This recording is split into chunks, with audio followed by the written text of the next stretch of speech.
L'histoire du cardinal Luis Antonio Tagle, autrefois considéré comme l'âme de la réforme dans l'Église catholique, commence dans une banlieue pauvre au sud de Manille. C'est là que le petit Quito, son surnom d'enfance, a grandi au milieu des cris de sa grand-mère vendant de la bouillie de riz au coin de la rue.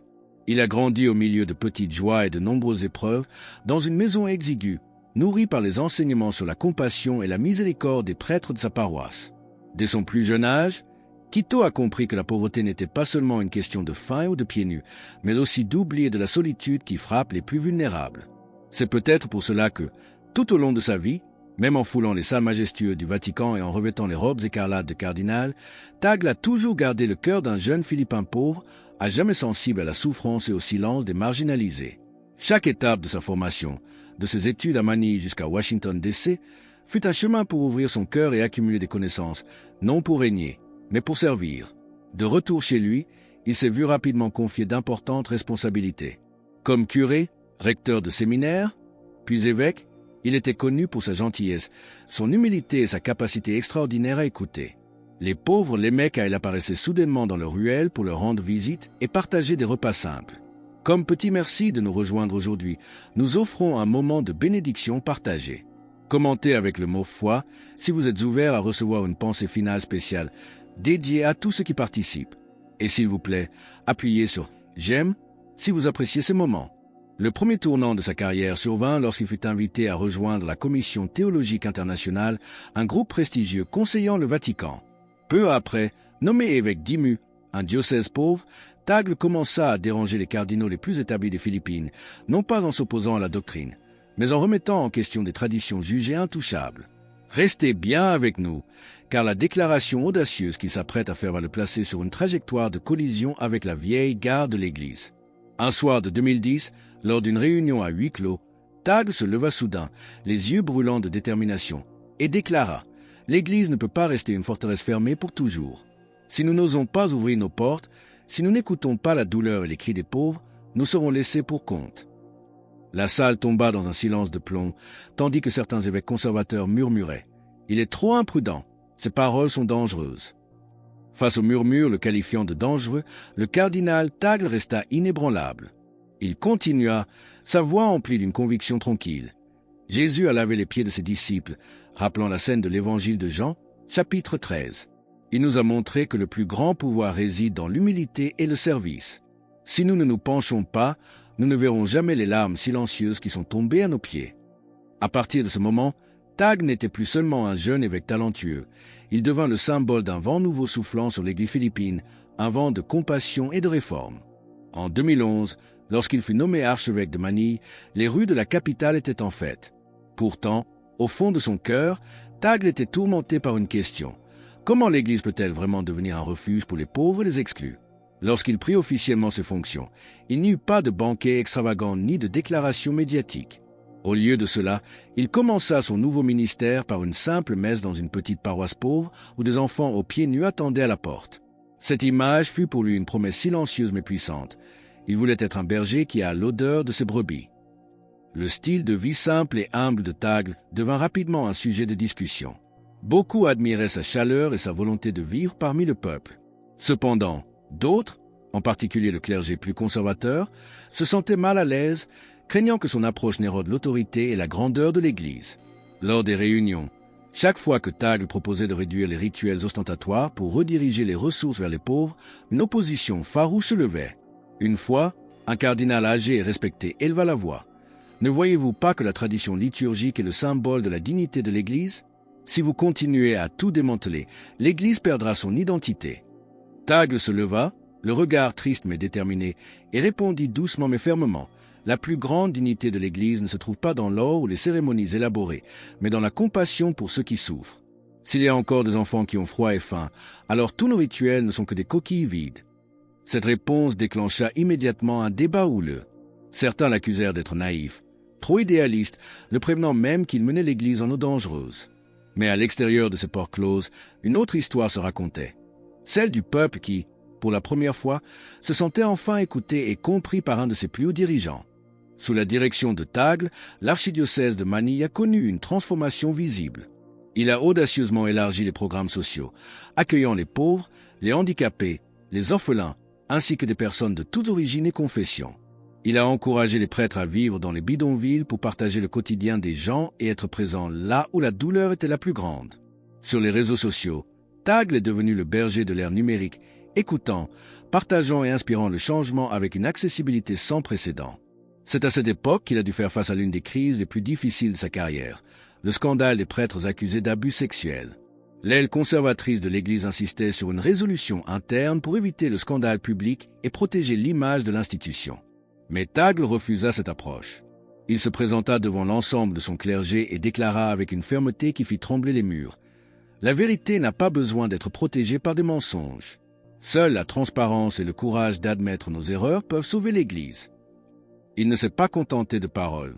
Il a appelé à une enquête publique, a personnellement rencontré les victimes et leurs familles pour écouter leurs histoires brisées et a demandé pardon au nom de l'Église.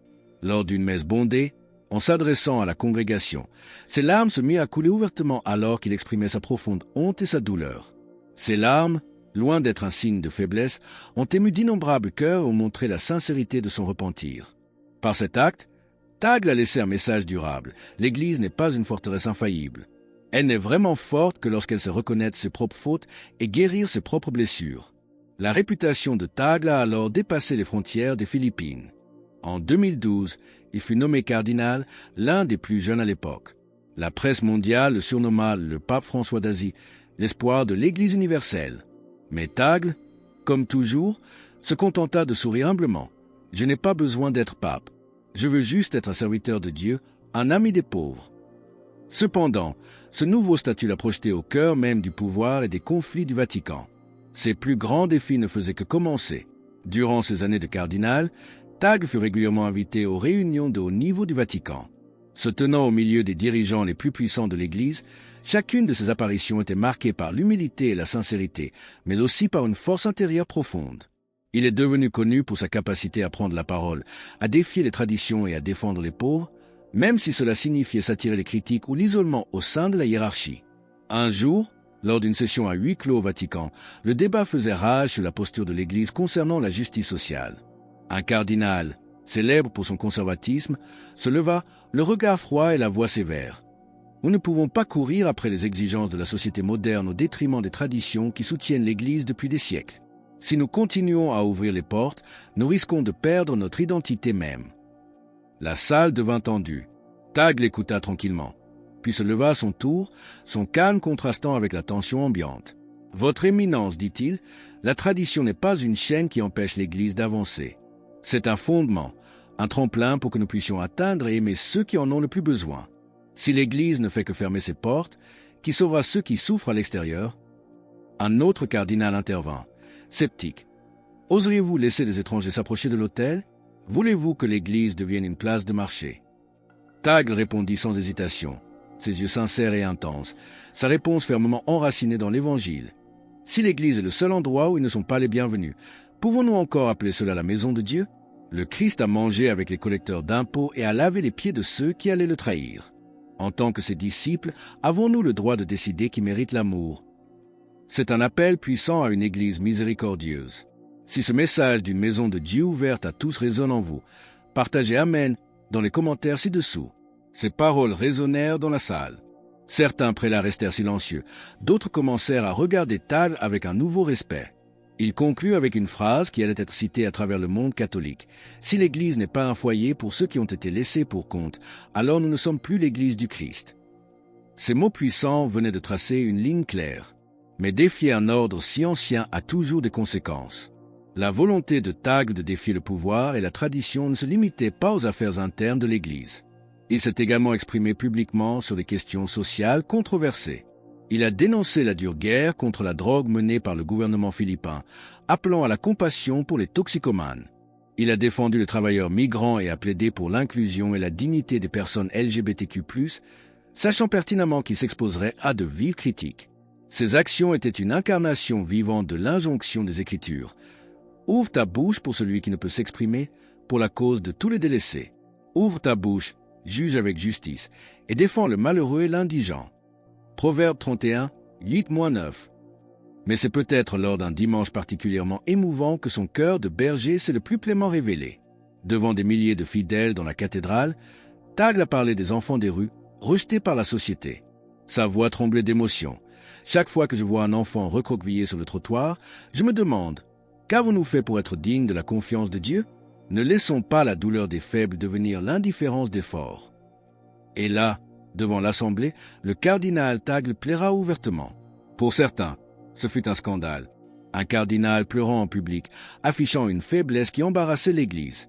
Mais pour des millions d'autres, c'était la marque d'un vrai leader, un homme qui ressentait, vivait et aimait de tout son cœur. Dans les années qui suivirent, sa réputation de réformateur, de voix des sans-voix et d'homme d'une compassion radicale grandit à l'échelle internationale. Il fut nommé président de Caritas Internationali, voyageant dans les camps de réfugiés en Afrique et les zones sinistrées en Asie, choisissant toujours la simplicité et la connexion humaine authentique. Pourtant, plus il embrassait l'Église des pauvres, plus il devenait isolé parmi certaines factions puissantes à Rome.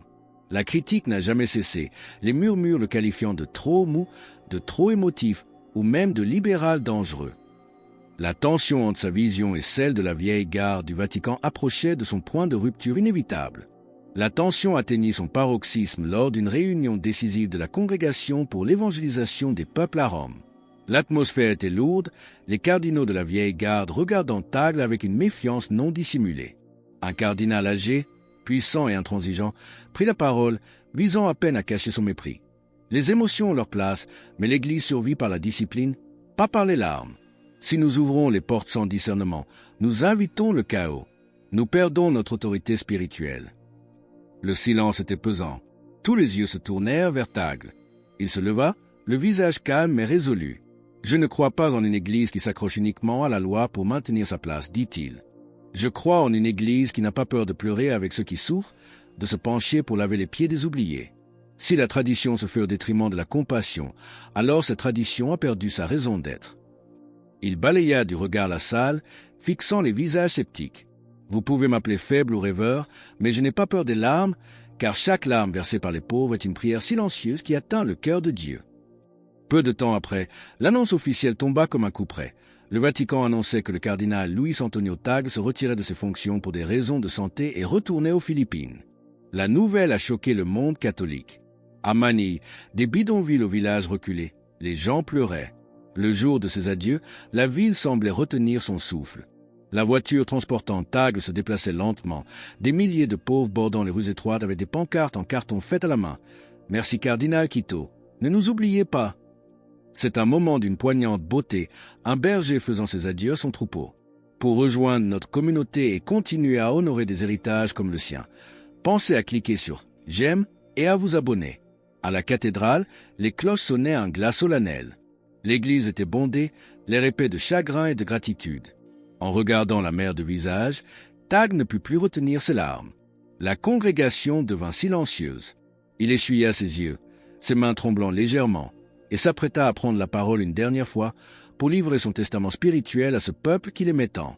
La voix du cardinal Tagle, bien que tremblante, remplit la vaste église. « Je suis né dans les rues poussiéreuses de Manille, commença-t-il, et j'ai été élevé parmi les plus petits des enfants de Dieu. J'ai toujours cru que la plus grande force de l'Église n'est pas le pouvoir, mais la compassion.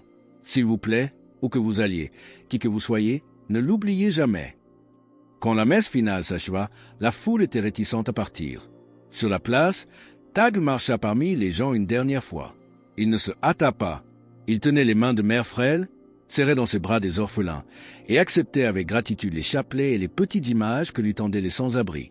Une fillette lui offrit une carte dessinée à la main.